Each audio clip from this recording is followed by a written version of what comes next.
Welcome to Real Talk, Real Advice and Real Difference. I'm your host, Najib, and in this podcast we bring you conversations from leading experts with experience, stories and advice to help you become a better person, a better agent and help the community and the industry for the better.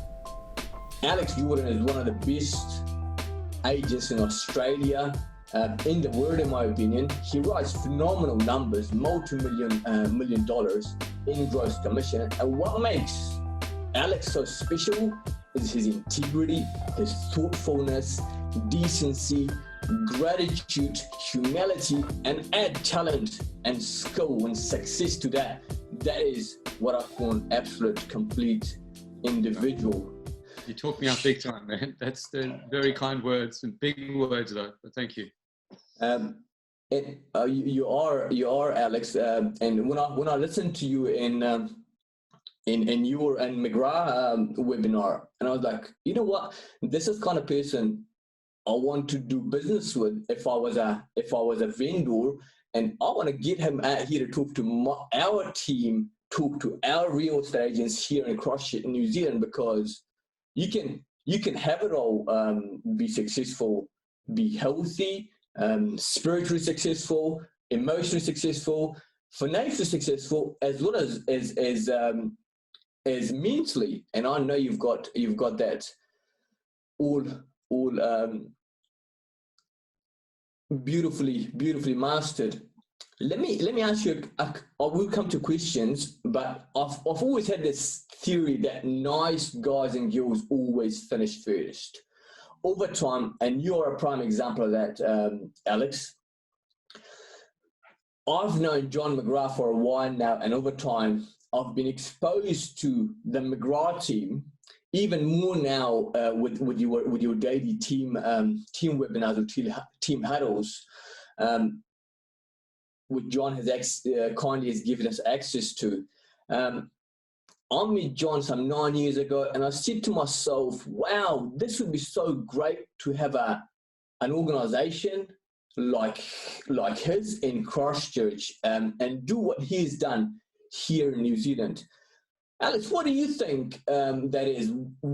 How come you guys have some of the most beautiful agents in McGrath? What's the attraction there? I'm curious. Interesting question. And thanks for having me on, and hi to everyone in Christchurch, New Zealand. I think when you look at any business, the head honcho, the person in charge, sets the tone. They set the tone for integrity, the mantra of the business, the philosophy. The human aspect of it is set by the leader. Someone like John, and the reason why I joined this brand was because of John. I was watching him at ARIC back in the early 2000s, listening to him, and everything he said made sense. But it was also interesting to me that he was doing business in a ARIC back in the early 2000s, listening to him. We're getting an echo there. Let me just turn that down. Can you hear me okay? Yeah, I can hear you okay, Alex. Okay. So I noticed that John's way of doing business was with lots of integrity, with lots of transparency. And I was with more traditional brands, big brands of real estate that had a maybe different approach to doing business. And for a long time, I was not comfortable with the way they listed, the way they communicated with vendors in terms of conditioning, as they would call it. Just, tactics that didn't feel comfortable internally. And John used to preach about doing business with complete transparency and being upfront, say it how it is. And I always thought to myself, wow, I mean, this guy's successful. The message he's saying resonates with me.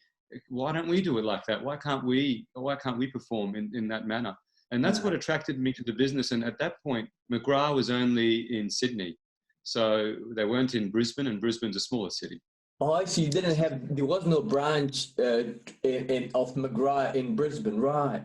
Okay. No, not in Brisbane. So I was traveling to watch them speak at ARIC, and they were in Australia. They were always considered to be one of the leaders in the industry, and in terms of education, they handled a lot of the training. And so when they came to Brisbane, I saw that as an opportunity to join the brand. The other thing, Nathan, that I looked at is top 100 agents in Australia. When you looked at it on an annual basis, McGrath always dominated that space. And I thought, how does this make sense? As a ratio of agents, I think there's we're a very small company compared to LJ Hooker, Ray White, some of the bigger brands out there. Yet in terms of the top performers, they dominate the top 100. And I thought, well, that's interesting. I mean, why is this smaller boutique style brand, and even though it's considered big, it's smaller than the big brands. How are they dominating? And why? And then this was the big question, Nathan. I was at Remax, and I was getting 92% commission. So I was paying a desk fee, and the traditional Remax model where you have to pay for your desk and phone calls and internet and photocopying and so on. And I thought to myself, why don't all these agents from McGrath, why don't they all go to Remax and make 92%? Why are they making 50%, 60%, whatever it may be, rather than 92? And it just didn't make sense. And I never saw anyone in my brand dominate the top 100. I thought there's a trend here, there's a pattern here. And there was. And since joining the business, I think it's had a positive impact on my business as well. We're going to talk that in more detail. I heard once, Alex, they said that the person who runs the organization, an organization is always an extension of that person. And I think because like you and Peter Chauncey and Matt Starnwade, all these amazing people has been attracted to McGrath because, in my opinion, you would agree with me, because of the training that goes there, how every single webinar or every conversation that John has talks about integrity and transparency and telling people the truth. And people like you would attract to that. I can appreciate that.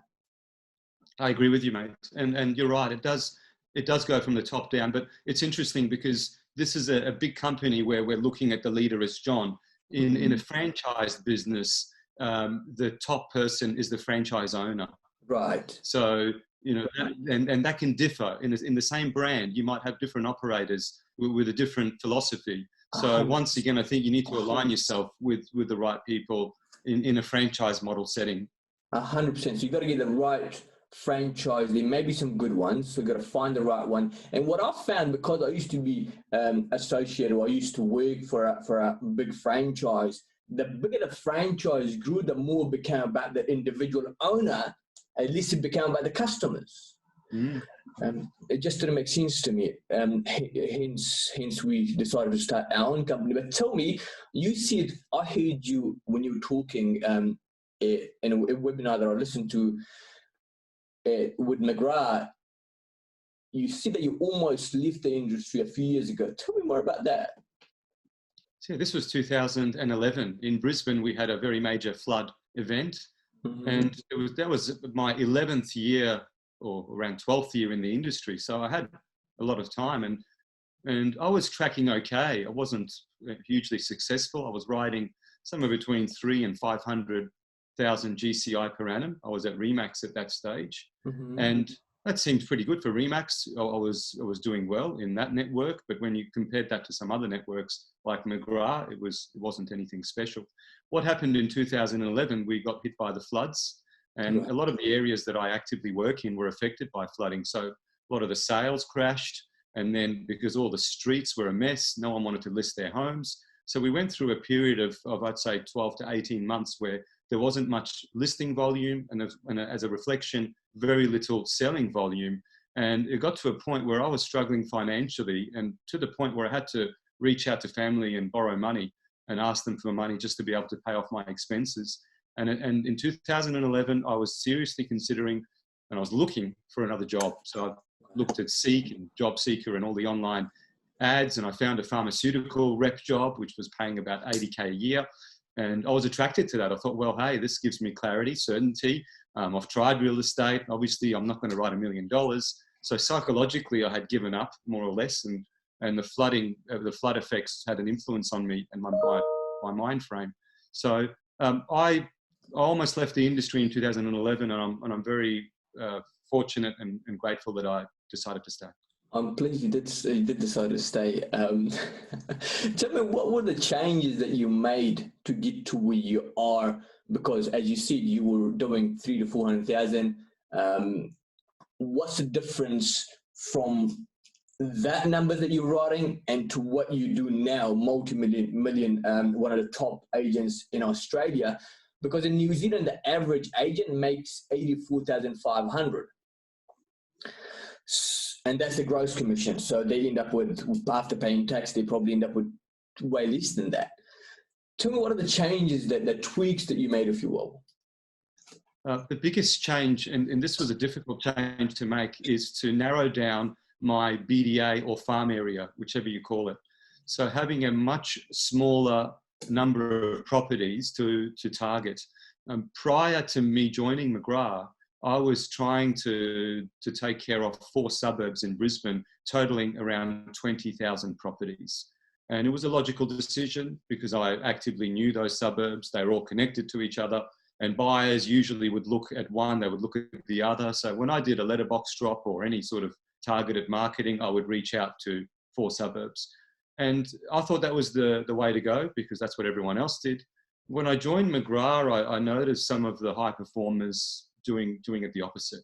They were looking after 1,000, 1,500 homes, not 20,000. And they were writing 3-4 million commission. I thought, wow, that doesn't make sense. I'm trying to do all this, and I've got a tenth of their fee. They've got a tenth of my properties and 10 times the GCI. So I had to reverse engineer what I was doing. And I went from 20,000 properties in 4 suburbs. And I said, look, I'm just going to dominate a quarter of one suburb, a tiny patch in a suburb called Indooroopilly, where it was one of the better pockets of the area with higher median values. And I'm just going to focus myself on those 780 odd homes. And that was a real defining factor for the shift in my career. And I wish I knew that earlier, because if I did, I would have started it earlier. And once I got really focused on that pocket and became the specialist there, I noticed my market share improved and we got to about 68%. And that 780 homes to this day is earning my team more than $1 million GCI just from that small pocket. And then there's others that we've now expanded with.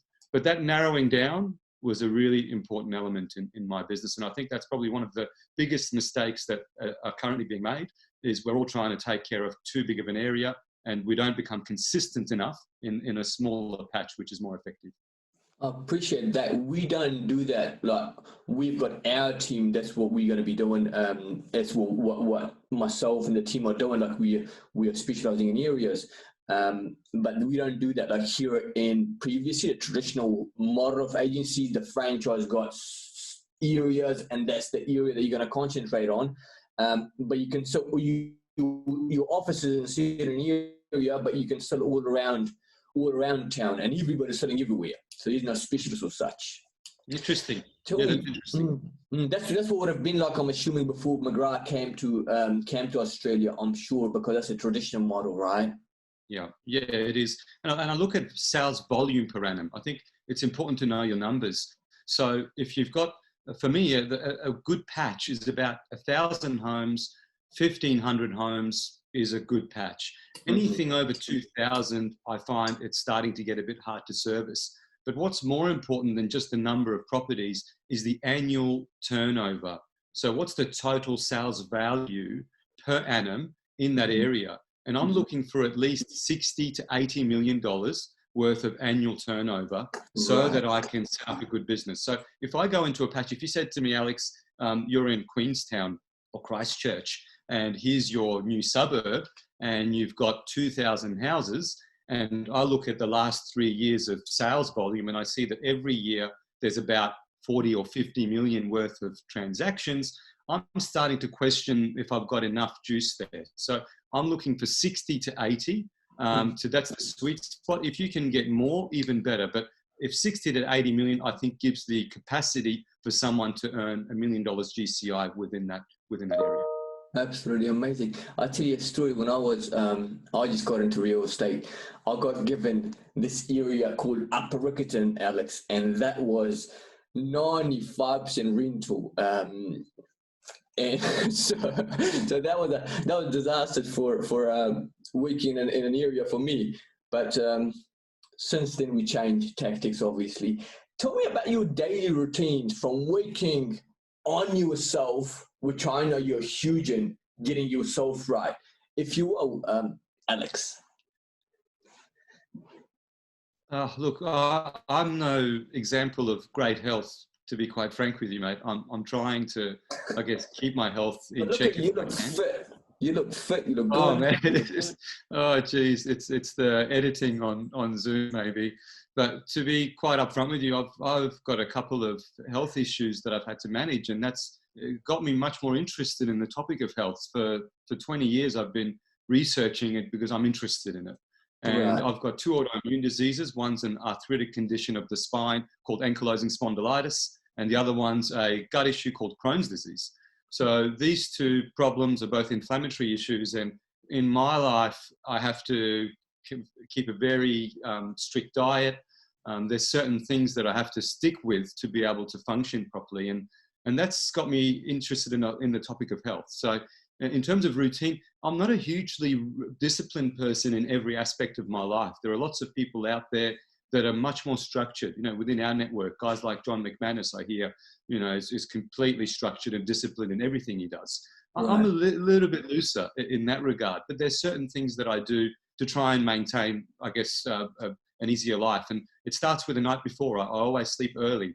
I don't eat much sugar or any sugar. I'm on a keto diet. I'm not here to sort of try and convince anyone of doing anything different to what they are, but this is what works for me. I don't eat carbohydrates. I sleep early. I do saunas. I have a sauna at home. I find that's very helpful to manage stress. Right. I read a lot about vitamins, supplements, health topics, so I'm passionate about that. But my routine is more or less, it starts early in the morning when the kids wake me up, and it's usually between 5 and 5:30 now. As it gets darker, I wake up later, depending on the time of season. But my days are more, at the moment, it's changed. It was very different. I was straight in the office first thing. Now I'm spending a lot more time at home. I feel a lot more relaxed. I'm not as rushed. My conversations with my clients are more patient. I'm spending more time servicing buyers. I think that's helped. And it's interesting now that I can look at that and go, wow, I was really running at a frantic pace before this scenario. And I don't think I was giving people enough time on the phone. I was always looking at my next email or the next text message and the guy that I had to call. And there wasn't enough detailed, intelligent conversations. Now that I've got the time, I can have those. And I think that's helping. So, and that's not sustainable, right? If you would go 100 miles an hour every day, but you think that disasters happened with a crisis, as some call it. I call it a little of we're working through it. It doesn't look like it's going to have that much of a big impact on our industry. What is that? What has made it easier for you? Obviously, you've seen spending more time with the family and stuff, and you're going to keep on doing that? Well, I would like to, mate. That's the intention. And I think when things go back to normal, I'll have a new normal with more balance, because I think now I can see that it's possible to do that. Before, if you ask me, I thought, no, you have to be working all these hours and there's no time for anything else. But this new way of doing business has given me some hope that, yeah, there is more balance to be had. So when we go back, I think I'll be a bit more selective with what I commit to. And it's important to have that time with family, because why do we do this? You know, you've got to look back and think all this effort is the time that you put into your business, to your work life, is there for a purpose, and it's to live a nice life, whether it's individually or with your family. And that sometimes is lacking in this industry. We get lost in our work. And I know colleagues of mine that they work very long hours. They rarely see their kids. And I don't want to, look back in 5 years and say, damn, I missed this. I missed all this time. So I've just got to be more mindful of that and hope I can achieve that in the years to come. Obviously, we know that, business is secondary to life. Business is what's going to help us with living a good life. And I mean, that's the primary thing. That's what we will do this for, right? Prospecting methods. Tell me about your prospecting methods, if you will. Sure. I guess that's a very broad question, but for us, and I've got a team, and I'll just explain the background of how we operate. There's myself, there is Fraser, and there's Nathan, and those two, they're in sales, and their main role is to generate leads in their area. So I've sort of given them a pocket to work on, a suburb, so to speak, and they look at working that area and bringing in leads. So their job is mainly bring the lead in, get me into the listing presentation. We go together then. We will work on it together and sell it, and we then split the commission. And we've got one other person who's Kaya, who's recently joined us, and she's, I guess, the motherboard of our business. She does all our admin, our marketing, communications, so for customer servicing and so on, and an integral part. Our prospecting, Nathan, in my opinion, it's really important that when you put something out there, when you do a letterbox drop or whatever it might be, the standard, the quality of what you put out has to be at the highest level. Because when the vendor or a potential seller or an owner in your area goes to their letterbox and picks that up, they're going to be judging whatever they can. That's human nature, is to assess, judge. It's not a negative. We do that naturally. You have to do that. So the paper, is it a quality paper? Is it 100 GSM plus? You know, what's the colors look like? Is it a balanced page? Is the text legible? Is it clean? Is it tidy? Is it minimalist? So we really firstly made sure that what we put out there is a quality that the vendor looks at and says, okay, if Alex and his team are putting this sort of quality material into their marketing for when they market themselves, when I sell my home, I want the same level to be implemented. So that, I think, also gives an impression to them of how we operate. And I think that's really vital. What I would suggest, if you said to me, Alex, you know, you start in Christchurch tomorrow and here's your area, I would invest in a quality printed report, market report. And I do that for my area, and I find that to be a really big plus to gain profile and credibility. And I spent quite a lot on the report this year. To give you an idea, I did 3,000 of these reports. They're quite detailed, and I'm happy to share it with anyone that's interested. And I then spent $10 per report to print. So that was a $30,000 investment, but it was a quality report that no one else was doing in my city, right. Possibly in other cities as well. And when the potential seller or property owner got that report in their letterbox, it was 100 and something pages, so it was a lot of content in there, and you know, beautiful printing quality. That gave me an edge, I feel, and I've been doing that for years, where they go, wow, I mean, this guy's the expert in my area. So having something tangible that they can touch and feel, that's intelligent information relevant to them. It's not show ponying me saying how great we are, or you know what we do is so good. It's more detailed information about their area. Top 20 sales last year. What's the growth chart for the past 20 years? How many sales above $1 million are happening per annum in your suburb for the past 7 years? Let's put that on a chart. Just interesting content that they're going to look at, and it's relevant to them, and it's intelligent information. And that gives me credibility then that when they want to sell, at least I may be on their shopping list. They might think, well, hey, this guy must know the area. So it's informative information. It's not just you just sold how amazing you are or whatever. That's good too. But having this report that goes once a year, which is quality, which tells them how attention to detail you are, and how everything that goes out of your office is quality. I suppose that's important. What else prospecting, like daily calls? Do you do that? We do, mate. I mean, my team and I both, we all do our prospecting. Our main goal is to build strong relationships with the people that live in our network or in our PDA. And as soon as we meet someone, whether it's at an open house, whether they make an inquiry on a property, whether it's a door knock invite to an open house that we're having down the road, that then becomes a relationship for us to nurture and build on, because eventually everyone, whether they're a tenant or an owner, is going to one day be a seller and a buyer. And whether it's in 3 months, 3 years, or 10 years, it's important that we have that relationship that we can maintain. So we do a lot of nurturing of the people that we meet. And the way I do that, Nathan, to give you some sort of background, it's very simple. There's nothing genius about anything that we do. We just keep regular contact by sharing intelligent information on a consistent basis. So if I meet you at an open house and you live 2 streets down, and then I've got your details, I will keep you up to date with what's happening in your area. If I see a property that's been listed by another agent, I'll actually send you a text with a link. So, hi, Nathan, just thought I'd let you know, XYZ Realty has just listed this one on this street. Looks like a good property. I think it'll sell fairly quickly. If I can help you with anything, please let me know. Simple things like that. And if I sell something in the area, I'll send you a text. And so, hi, Nathan, just wanted to let you know, number 3 Smith Street's just traded at 755. We had 17 groups through, 2 offers, and the market's starting to pick up. If I can help you with anything, please let me know. So I'm not trying to get anything out of you. I just want to share information with you so that one day when you're ready to talk real estate, you say, who am I going to call? I might call Alex. Makes total sense. You see the relationship long term. That is your goal. You're not there to go and get them to sell their property now when they don't want to, because they're not going to do it anyways.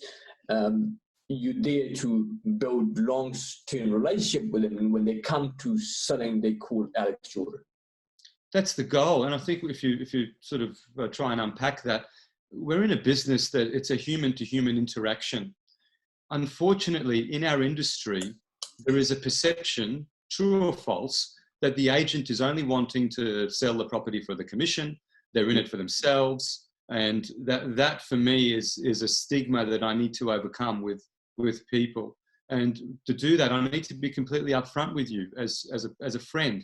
I've got to treat you as if I was treating my family member, or what I would do for myself. If I can advise you the same as I would advise myself, I've given you accurate, intelligent, and honest information. And that's comforting for me. I won't get the business maybe. You might say, Alex, I'm thinking about selling. Here's my situation. And when we unpack all that, I might say, well, Nathan, I don't think you should sell. I think you should keep it.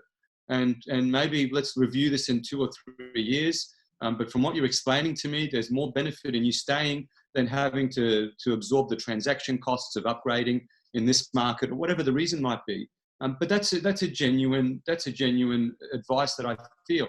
And I'm blessed that I can say that, because maybe it's hard in the beginning, because if you're really keen on getting a deal done because your income is low and you need that next commission, there's different pressures on you. If you can remove that and think long term and give advice like that, I think it really benefits you, because people can recognize honesty. They want to deal with real people. They want to deal with authentic people that care about them. The care is really vital. And to care about them, you've got to give them advice that's serving them. And sometimes it burdens you. But in the end, ultimately, there's a net benefit. And often, if I can share with you, Nathan, when I give this advice, often they still sell. They still don't listen to me, but they give me the listing. But if they don't sell and they say, thanks, Alex, you're the only person to say that, then often in a year or two's time, or whenever it is, they always come back, almost always, because they knew you were honest with them.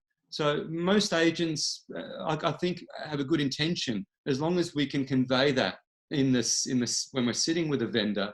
I think they really appreciate that. And I think having that long game attitude will build a very successful business in this industry.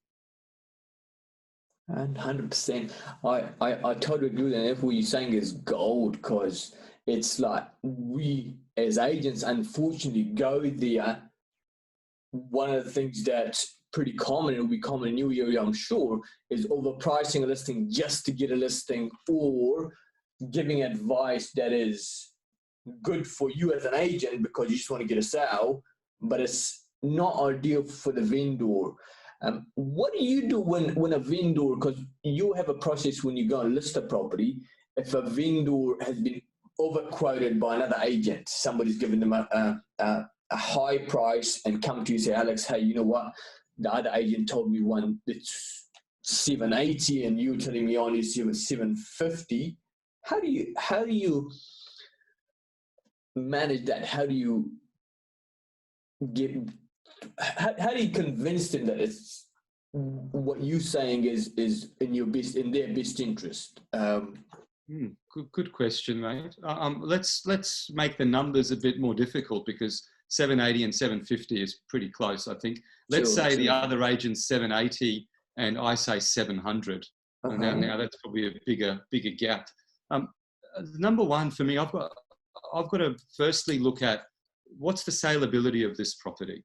Can I get 780 for it? I don't know, to be honest with you. I think no one knows. Mm-hmm. Also, vendors, most sellers know that in this industry, there's a tendency to overquote. Mm-hmm. Everyone knows that. There's no secret. And I bring that up in the listing presentation.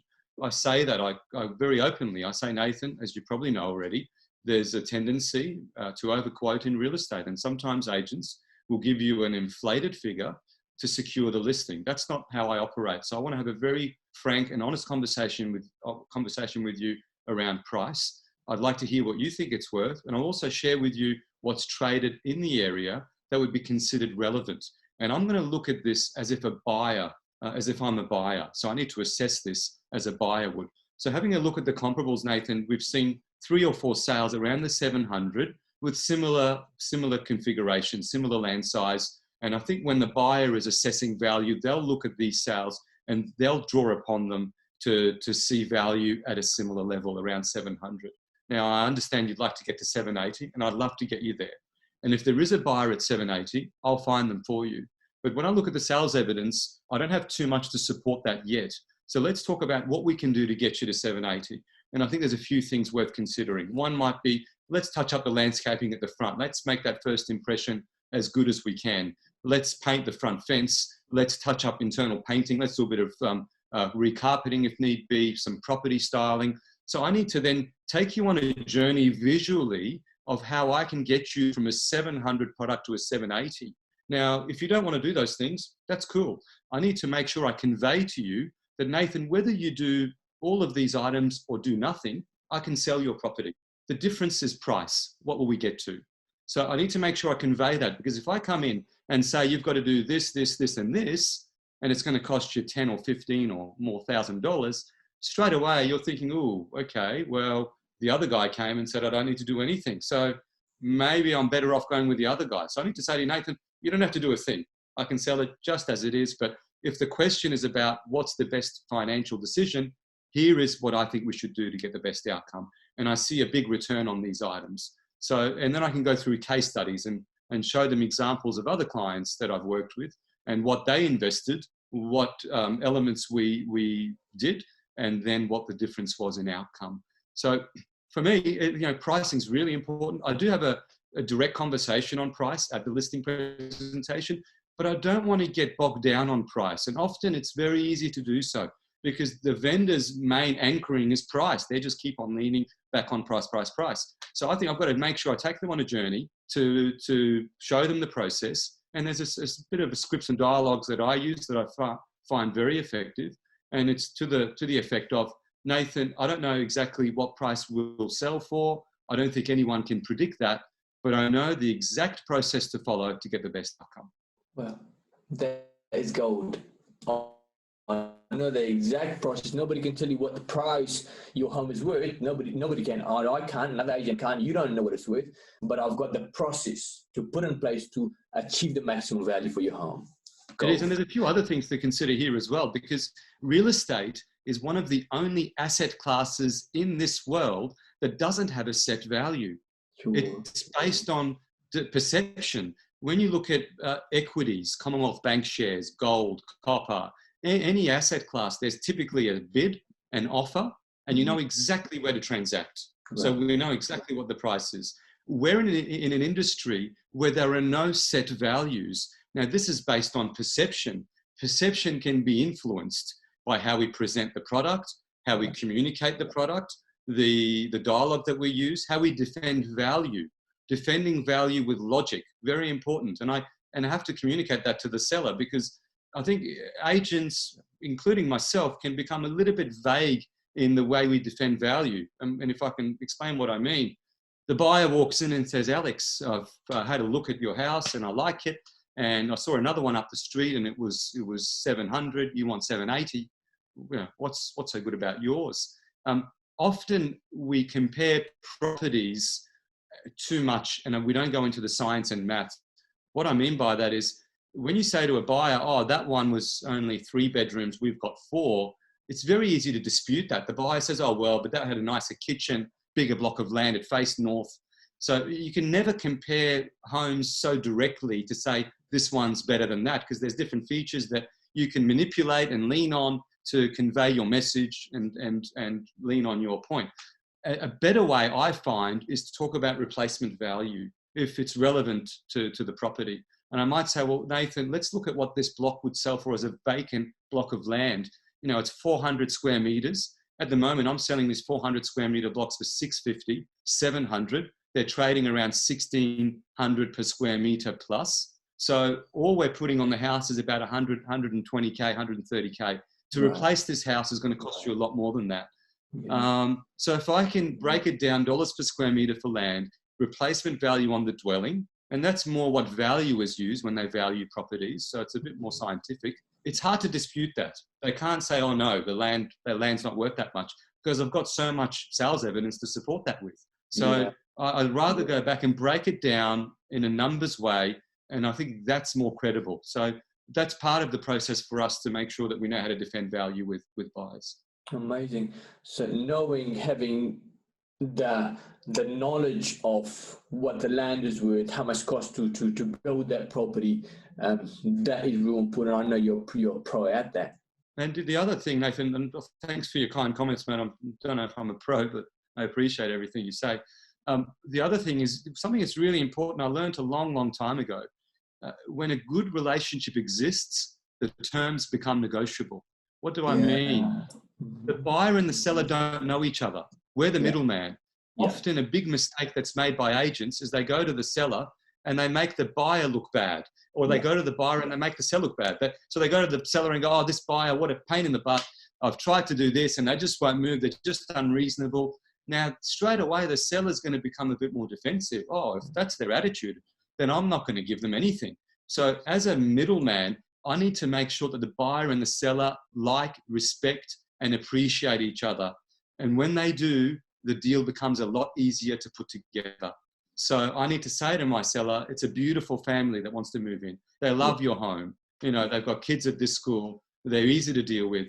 And as long as that's true, I think it's important to communicate that, because if I say that to my client, the guard comes down. They go, oh, wow, okay, they sound like nice people. I want to do business with them. So as agents, we have control over that. So it's important that we get them to like each other. So being a negotiator rather than a messenger, if you will. Yeah.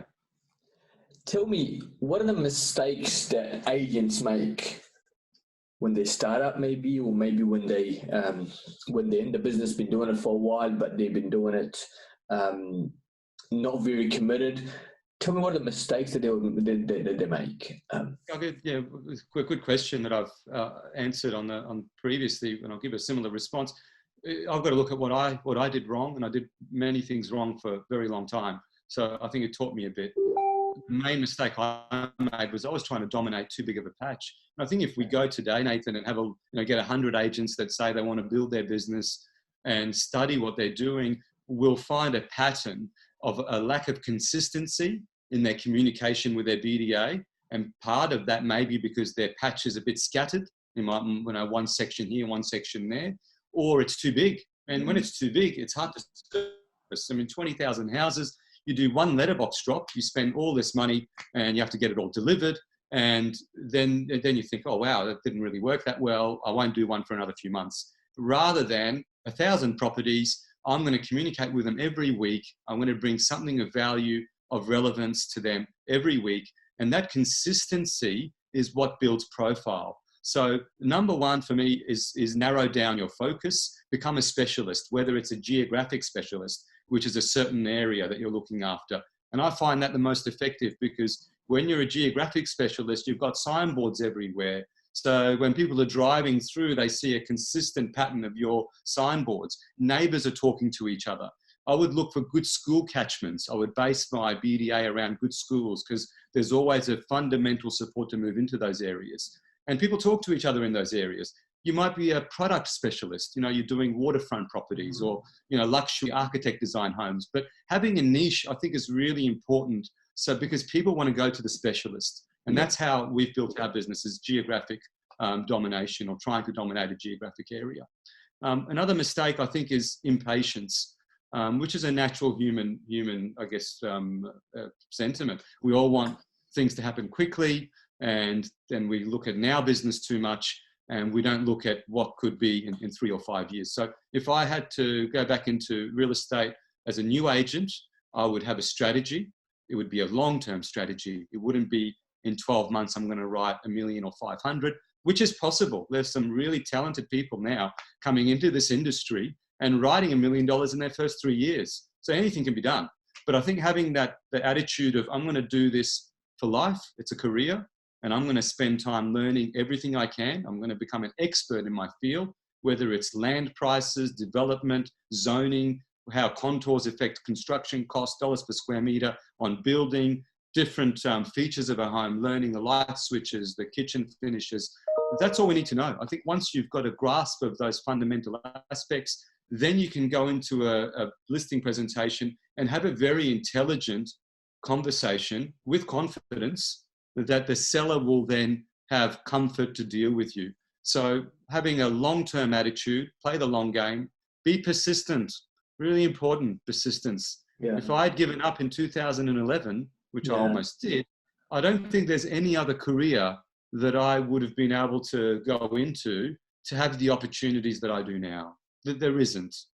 So I'm very grateful for that. And I think anyone else in my position that has been doing it for some time and thinks, oh, I've tried and it hasn't worked, I wouldn't give up hope. There's always a way, and there might be a different way. And you have to reinvent yourself, as John McGrath says.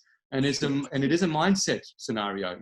My thinking before, when I was with my previous agency, if you said to me, Alex, you're going to write $1 million or 2 million, and no one was writing those sort of numbers in the whole network that I was in, I would have questioned you. I would have said, no, I don't think that's really possible. Yeah. Now, if you say, Alex, I think you can write 5 million, I believe I can. So that mindset change, that really has helped. And I think surrounding myself with successful people and mimicking their habits has also given me the opportunity to grow as a person. Just like they say, you become who you're around. And if the narrative that you tell yourself is you're not good enough, you can only do X amount, then that's exactly what the outcome is going to be. You advise for real estate agents during COVID-19. We're coming out of it. It's a lot less impact than we thought it would have. But what would your advice be? My personal experience right now, if I can share with you, is that there is a great opportunity for vendors right now to sell their homes in a decent market. It's not a fantastic market, but it's a surprisingly good market where I am currently. And what's caused that is a lack of supply. There is a shortage of listings in my area, and I'm not sure if it's the same in New Zealand, but in Australia, this is a pattern throughout every capital city. There's a shortage of supply, and that's a function of sellers being nervous about the market, with all this negative chatter in the media about the prices coming down 20%, 30%, and so on. Sellers have now thought, oh, wow, I don't want to lose that much. I'm going to take my property off. What's fascinating is the opposite has happened. With interest rates so low, money is so cheap, buyers have come back. So we've seen an increase in buyer inquiry, and now there's an overhang in buyers where there's no stock for them. So this for me is a window, and I always ask the client what their view is, because my view is based on my experience, my research, and I don't know if I'm right. I'm speculating. I'd say, Nathan, what's your thoughts economically in the next 6-12 months? Where do you see property prices? Where do you see the economy?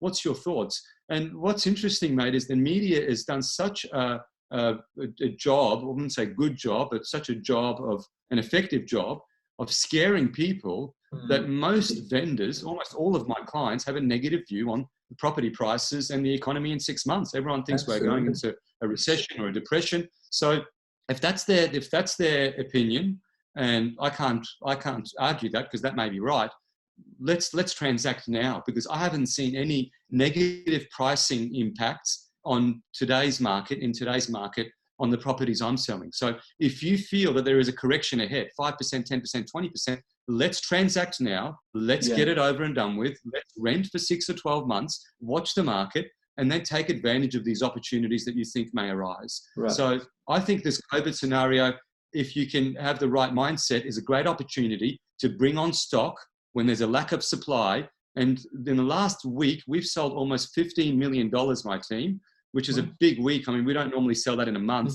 And that's only because there's a shortage of supply. There's not much option for the buyers. So now we're starting to put listings on. So I think there's a great chance here to start getting stock out the window before any negative implications. So you had stopped it during when it was hard, a little bit harder or earlier, and now you're launching your listings. Is that what you're doing?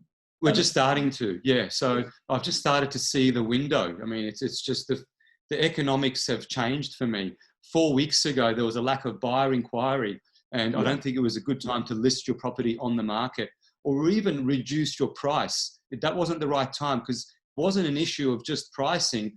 It was a hesitancy to transact, to commit to a home. The buyer just wanted to wait and see what's next. We don't know. And what's happening with my job? What's happening with the economy?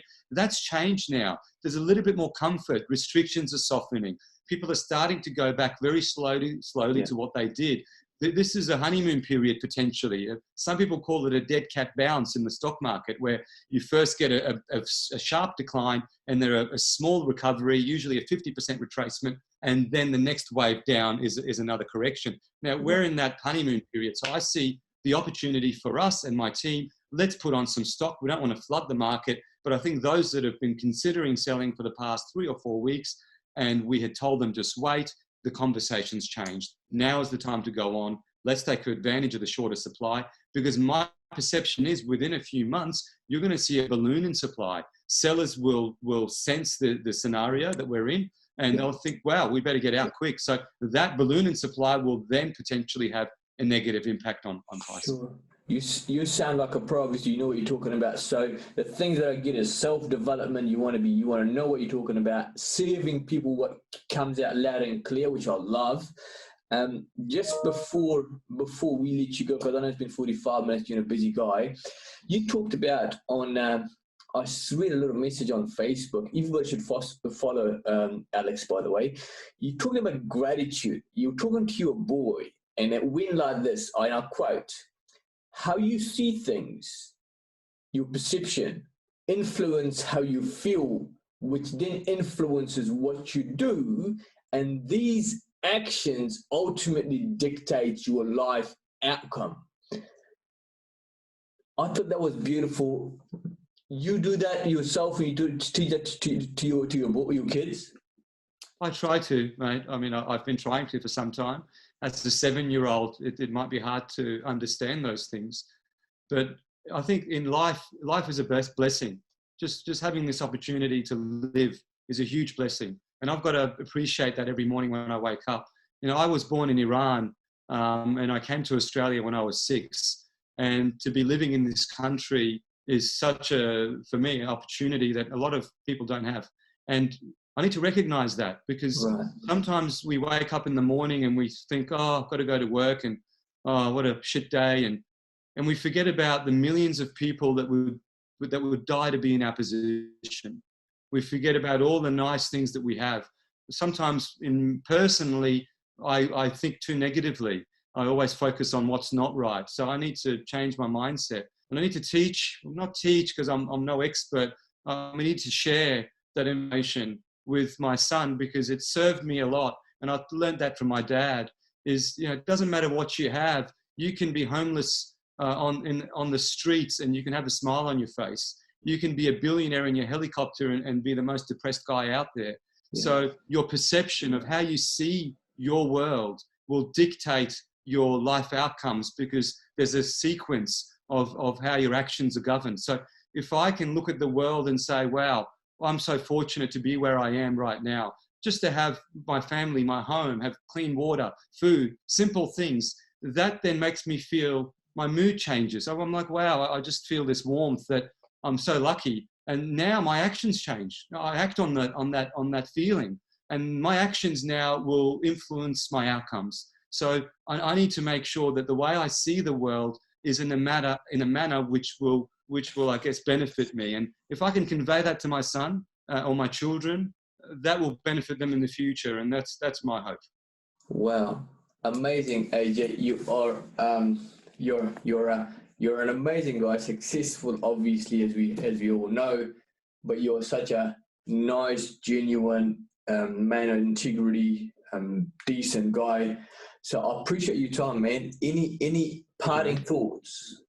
Oh no, thanks for the opportunity. Look, when you asked me to come on, I'm not a speaker or anyone that's sort of experienced in doing this. So firstly, your kind comments mean the world to me. Thank you. And I hope that I've added some element of value, but if anything, by doing these things, I'm learning as well. So I appreciate the opportunity. Amazing, mate. No, you're great. You did that was absolutely amazing. I appreciate your time. All the best, and I look forward to meeting you in person when I'm in Brisbane next time. I'll come and see you. I love it. Thank you, man. All right, mate. Thank you very much. Take care. Cheers.